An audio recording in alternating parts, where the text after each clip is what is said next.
جی عموماً لندن کی سڑکوں پر ٹریفک رواں رہتا ہے، لیکن آج سینٹرل لندن میں ٹریفک کم اور لوگ زیادہ ہیں، کیونکہ یہاں پر آج 2 بڑے احتجاجی مظاہروں کا اہتمام کیا گیا ہے۔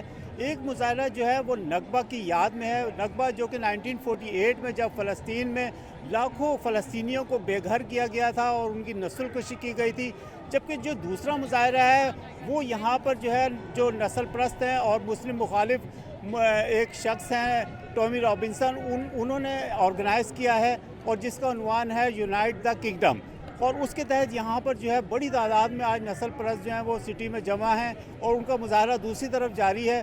گزشتہ مظاہرے میں ان کے 1.5 لاکھ افراد نے شرکت کی تھی اور آج بھی توقع کی جا رہی ہے کہ اتنے ہی لوگ شریک ہوں گے، جبکہ یہاں پر جو ہے نکبہ کے مظاہرے میں جو ہے یہاں پر بھی بڑی تعداد میں، ہزاروں کی تعداد میں لوگ شریک ہیں، اور ان کا یہی کہنا تھا کہ اسرائیل کا قیام بھی جو جب بنا تھا وہ ظلم کے ذریعے ہوا تھا، اور جب سے وہ بنا ہے وہ مسلسل ظلم کر رہا ہے، اور اس نے نہ صرف یہ کہ غزہ میں 75,000 سے زائد لوگوں کو قتل کر دیا، بلکہ وہ اب لبنان اور ایران میں بھی لوگوں کو قتل کر رہا ہے۔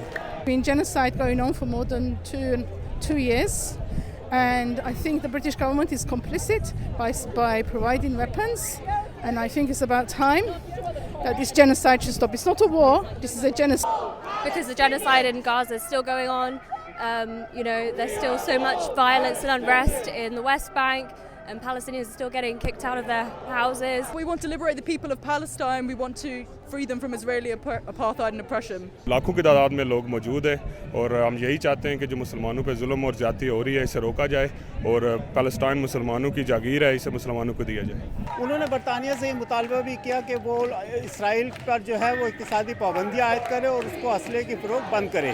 Yesterday there was a massive bombing in Gaza, and it's allowed to carry on despite the will of the people. Our government stops arming Israel, stops supporting the terror state of Israel, and we're also here to defend our rights to protests.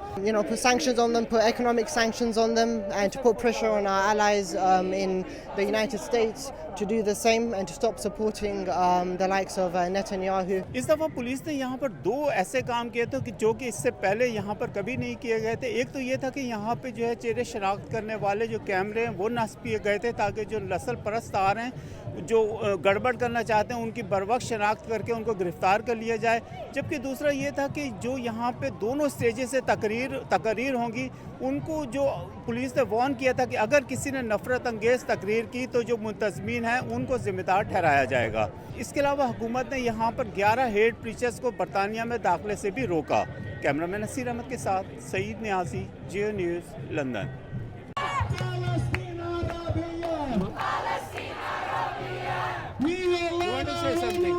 Free Palestine! Yeah.